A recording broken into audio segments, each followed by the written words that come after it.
Hello Motorola lovers, অনেকদিন পরে Motorola আরেকটি ডিভাইস নিয়ে কথা হতে যাচ্ছে, Moto Z67 পাওয়ার। Z67 পাওয়ার আসলে পাওয়ারফুল কিছু নিয়ে আসছে। হ্যাঁ, বলতে পারেন পারফরমেন্স সেকশনে মোটামুটি মিড রেঞ্জ প্রাইস পয়েন্টে ভালো কিছু অফার করছে, লোয়ার মিড রেঞ্জ প্রাইস পয়েন্টেই বলা যেতে পারে। যেমন এই স্মার্টফোনটিতে রয়েছে Qualcomm Snapdragon 7S Gen 2, যেটা আমরা কিনা Moto S50 Fusion ওই ডিভাইসটাতে পেয়েছিলাম, যার দাম আরও অনেকটাই বেশি। আর এই ডিভাইসটার দাম অনলি 22,000 টাকা, 8/128GB ভ্যারিয়েন্ট। আপনারা পেয়ে যাবেন SMS গ্যাজেটে। ভিডিও ডেসক্রিপশনে SMS গ্যাজেটের ইনফরমেশন মেনশন করা আছে। আপনি চাইলে এখন ঘরে বসে অনলাইন থেকেও পারচেস করতে পারেন। তাদের ওয়েবসাইট থেকে কিন্তু খুব সহজে যে কোনো স্মার্টফোনই পারচেস করা যায় easily. First of all Motorola এই ডিভাইসটা ওদের যে সিরিজের আরও অন্য যে ডিভাইসগুলো রয়েছে অলমোস্ট সেরকম, এবং রিয়ার প্যানেলের ডিজাইনটা একেবারে IQর মতো, একদম সিমিলার, সেম টু সেম। মানে IQর মতো সেম না, ওরা যেমন প্রত্যেকটা ডিভাইস একই রকম নিয়ে আসে, উনিও বান্দা একই কাজ করতেছে, প্রত্যেকটা ডিভাইসের ডিজাইন সেম রাখছে। বাট হ্যাঁ, ইকো লেদারের ব্যাপারটা আমার পার্সোনালি ভালো লাগে। আপনাদের কাছে কেমন লাগে এটা একটু কমেন্ট করে জানাইন বাজার ফোনগুলোতে অ্যাটলিস্ট। আর বডি ফ্রেমটা প্লাস্টিকে তৈরি, এবং এখানে দুইটা সিম, ডুয়াল সিম আপনি ব্যবহার করতে পারবেন। রাইট সাইডে আপনারা হোম বাটন এবং ভলিউম রকার পেয়ে যাবেন। 3.5mm হেডফোন জ্যাকওয়েতে আছে। বাট ভাইয়া, এই স্মার্টফোনটাতে মিলিটারি স্ট্যান্ডার্ড 810 এর সার্টিফিকেশন রয়েছে। তার মানে বোঝা যাচ্ছে যে এটা মোটামুটি শক্তপোক্ত, হাত থেকে পড়ে গেলে প্রবলেম হওয়ার পসিবিলিটি কম। IP64 এর রেটিং রয়েছে আর কি এখানে। IP রেটিং এর বেলা একটু কম দেখছি, বাট মিলিটারি স্ট্যান্ডার্ড 810 এর সার্টিফিকেশন আছে। এদিকে ভালো করলেও ভালো করে নাই NFC না দিয়া। এরকম একটা স্মার্টফোনে NFC সাপোর্ট নেই, এটা সত্যিই দুঃখজনক। ফোনটার রিয়ারে আপনারা তিনটা ক্যামেরা দেখবেন, বাট এখানে একটা ডামি ক্যামেরা আছে। এই যে এই লেন্সটা একটা ডামি লেন্স, এটা আসলে সত্যিকারের লেন্স না। বাকি যে দুইটা লেন্স রয়েছে এর মধ্যে একটা হলো 50 মেগাপিক্সেল মেইন শুটার LYT600, আর একটা হচ্ছে গিয়ে 8 megapixel ultra wide. Front facing camera 32 megapixel. এই সেটআপটা Motorolaর আরও বেশ কয়েকটা ডিভাইসে আমরা দেখেছি, এবং এই সেটআপটা 22,000 টাকায় কিনলে খারাপ বলা যায় না কিন্তু, মানে সেটআপ অনুযায়ী। বাট ছবির রেজাল্ট আপনারা মেইন ক্যামেরাটা একটু স্যাচুরেটেড টাইপের ছবি দিতে দেখবেন। মানে হ্যাঁ, social media ready type, vibrant, but কিছু কিছু ছবি ভাইব্রেন্টকে ওভার করে একটু স্যাচুরেটেডের পর্যায়ে চলে যায়। এখন এই ওভার স্যাচুরেশনের কারণে হয়তো বা অনেকের কাছে একটু ব্যাপারটা ভালো নাও লাগতে পারে, কারো কারো ক্ষেত্রে আবার এই ধরনের কালারফুল ছবি বেশ ভালো লাগে। এর বাইরে আমরা ছবিতে ডিটেলের পরিমাণ অন পয়েন্টে পাই ডে লাইট কন্ডিশনে, যখন কিনা আমরা 22,000 টাকার একটা স্মার্টফোন হিসেবে বিবেচনা করি।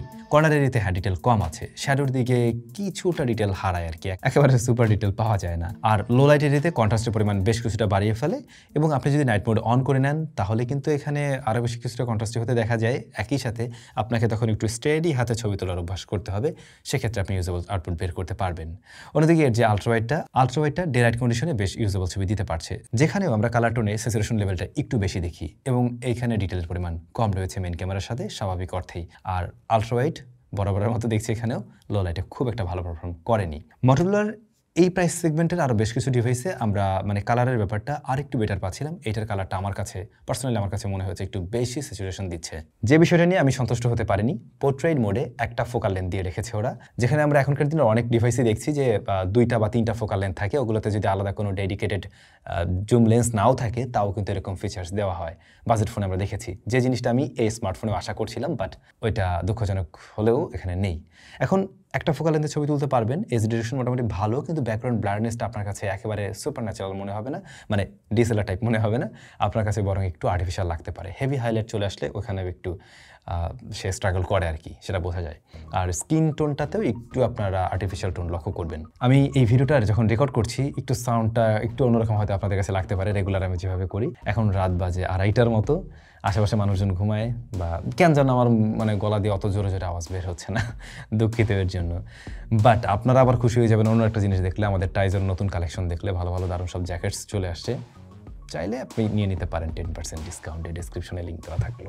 আচ্ছা, আমরা তো ছিলাম ক্যামেরাতে। ফ্রন্ট ফেসিং ক্যামেরা 32 মেগাপিক্সেল, এই জিনিসটা একটু ইউনিক এরকম প্রাইস সেগমেন্টে, এবং এটা বেশ ভালো ডিটেলের ছবি দিতে পারে যদি কিনা মোটামুটি ভালো লাইট পায়। ইভেন সেটা যদি এরকম লাইটিং কন্ডিশনও হয় সেখানেও ভালো আউটপুট দিতে পারে আর কি। আর ডে লাইট কন্ডিশনও আপনারা শার্পনেস ডিটেল ভালো পাবেন, কিন্তু ডাইনামিক রেঞ্জ হ্যান্ডেল ততটা ওয়াইডার না মেইন ক্যামেরার মতো, এটাও আমি স্বাভাবিকভাবেই মেনে নিচ্ছি। কিন্তু ইনডোরে যখন অল্প লাইট থাকে তখন অনেকটাই সফট করে। ভিডিও রেকর্ড করতে পারে সর্বোচ্চ 4K 30 FPS এ স্মার্টফোন। আপনারা ভিডিওতে কিছুটা জিটারিং পাবেন, বাট যদি খুব বেশি মুভমেন্ট না থাকে তাহলে এর ভিডিও কোয়ালিটি আপনাদের কাছে ভালো লাগবে। স্টেবিলিটির একটু অভাব করছি। আর এই হচ্ছে ফ্রন্ট ফেসিং ক্যামেরার ভিডিও স্যাম্পল, যেখানে আমরা হালকা জিটারিং লক্ষ্য করছি, এবং লাইট ব্যালেন্স একটু ইস্যু আছে। এটাতে একটু লেন্স ফ্লেয়ার দেখা যাচ্ছে, যে জিনিসটা আমরা মেইন ক্যামেরাতেও পেয়েছিলাম। আর একটু ওভার কন্ট্রাস্টি হওয়ার প্রবণতা আছে কিন্তু। বাট 4K 30 FPS আপনি রেকর্ড করতে পারবেন front facing camera. By the way, সাউন্ডটা পাচ্ছিলেন কিন্তু এই স্মার্টফোনের মাইক্রোফোন থেকেই। সুতরাং যা দাঁড়ালো, ক্যামেরা 22,000 টাকায় স্ট্যান্ড আউট করতে পারে, আলট্রাওয়াইড আছে, মেইন ক্যামেরাটা আছে, মোটামুটি একটা ডিসেল আউটপুট দিতে পারছে। আচ্ছা, ক্যামেরা রেখে এবার যদি একটু পারফরমেন্সের দিকে আমরা ডাইভ দিই, এই স্মার্টফোনটা রান করছে অ্যান্ড্রয়েড 15-এ, 16 পর্যন্ত আসবে এবং তিনটা মেজর আপডেট পাওয়া যাবে। আর এসওসি হিসেবে রয়েছে স্ন্যাপড্রাগন 7S Gen 2 এবং এটা 4nm এর একটা চিপ। আমি বলছিলাম Motorola S50 Fusion যে ডিভাইসটা, ওটা তো আমরা পেয়েছিলাম, যেটা 30,000 প্লাস বা ওরকম প্রাইস সেগমেন্টের একটা ডিভাইস ছিল। বাংলাদেশ মার্কেটে আপনারা 8/256 এবং 8/128GB ভ্যারিয়েন্ট পেয়ে যাবেন। আমি বেস ভ্যারিয়েন্টের দামটা কিন্তু বলছিলাম 22,000 টাকা। এই প্রসেসরযুক্ত স্মার্টফোন যদি এই সময় এসে আমরা দাঁড়িয়ে 30,000-এ কিনতাম, তাহলে আমি অবশ্যই বলতাম যে এটা আসলে মেক সেন্স করছে না বা দাম বেশি হয়ে যায়, ভ্যালু ফর মানির কাতার থাকে না। বাট যখন আপনি 22,000 টাকা, 20,000 অ্যারাউন্ড এরকমের আশেপাশে পান, তখন গিয়ে কিন্তু এটা একটা ভালো প্যাকেজ হিসেবেই ধরা যায়। আর অনেকেই রয়েছে যারা স্ন্যাপড্রাগন লাভার, আসলে তাদের কাছে মিডিয়াটেক ডাইমেনসিটি 7400, মানে মোস্টলি ওই প্রসেসরটা এরকম প্রাইস সেগমেন্টে পাওয়া যায়, তো সেটার চাইতেও তাদের কাছে এটা ভালো লাগবে। এমনকি সিমিলার টাইপের একটা রেজাল্ট বা আউটপুট দেখবেন আপনারা। লাইক আমার কাছে যেটা মনে হয়, ডাইমেনসিটি 7400 তুলনায় এটা ব্যাটারি কিছুটা কম বার্ন করে সিমিলার অ্যাপ্লিকেশন ব্যবহারে, প্লাস এটা হিট জেনারেট কম করে, একটা স্টেবল পারফরমেন্স ধরে রাখতে পারে। যারা খুব ব্যালেন্স টাইপের একটা পারফরমেন্স চান, তাদের কাছে এটা ভালো লাগবে। আর মটোরোলার ইউআইটা বেশ ক্লিন, স্টক লাইক অ্যান্ড্রয়েডের মতো অনেকটাই, যেখানে কাস্টমাইজেশনের সুযোগ তো অবশ্যই আছে, তবে একদম এক্সাজারেট করা ওরকম বা কোনো ব্যাপার স্যাপার আমরা দেখি না আর কি। সো অনেকের কাছে এই ইউআইটাও হয়তো বা বেশ ভালোই লাগে। রেগুলার ইউসেজে যে ধরনের অ্যাপ্লিকেশনগুলো আমরা ব্যবহার করি, সোশ্যাল মিডিয়া থেকে শুরু করে টুকটাক এডিটিং অ্যাপগুলো, সেগুলো খুব সুন্দরভাবে এটা হ্যান্ডেল করতে পারছে।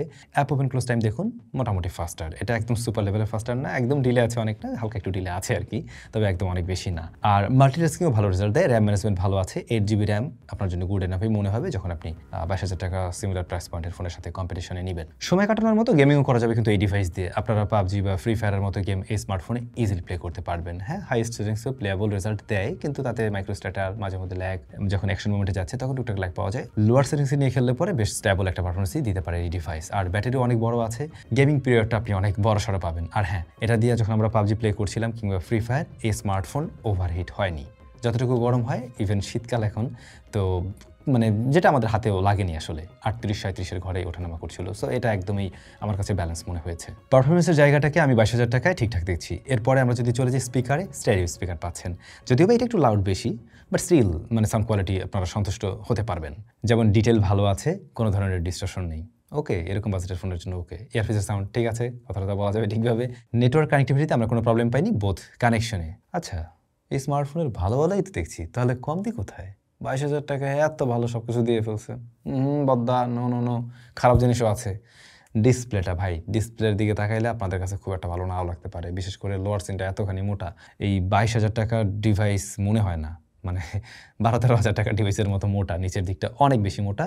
তবে পাউন্সুল কাট আউট আছে, আর ডিসপ্লেটা হচ্ছে কি একটা IPS LCD প্যানেল। এই না দাঁড়ান, এটা ফুল HD+ রেজলিউশন এবং 120 Hz হাই রিফ্রেশ রেট দেয়, এবং IPS অ্যাজ এ IPS এইটার কালার রিপ্রোডাকশন খুবই ভালো। এবং ব্রাইটনেস আপনারা 1050 নিটসের মতো দেখবেন আর কি, যেটা আউটডোরে দেখতে গেলে স্ট্রাগল ফ্রিও চালানো যায়, তবে একদম ডিরেক্ট সানলাইটে কিছুটা স্ট্রাগল করবে, বা যখন ছবি তুলতে যাবেন তখন আপনার কাছে একটু কম মনে হবে। এর বাইরে একটা IPS ডিসপ্লে যেমনটা হয়ে থাকে ওইটুক সে দিতে পারছে আর কি। টাচ রেসপন্স ভালো আছে, কোনো ধরনের শিফটিং আমরা পাইনি। টপ সেন্টারে সিঙ্গেল পাউন্সুল কাটআউট আছে, ওটা অনেকটা ছোট রয়েছে, জাস্ট লোয়ার সিনটা অনেক বেশি মোটা। আমি IPS নিয়ে মনে হয় না খুব একটা কমপ্লেন করতাম, বাট লোয়ার চিনটা নিয়ে আমার কমপ্লেন থাকবেই। আর যদি বলেন যে ভাই এই বাজেটে তো আমরা অ্যামোলেড পেয়ে যাই, সেগুলোর সাথে কম্পিটিশনে কেউ টিকবে না, অ্যামোলেডের কালারটা একটু ডিফারেন্টই হয়, ওটার সাথে আমি কম্পেয়ার করছি না।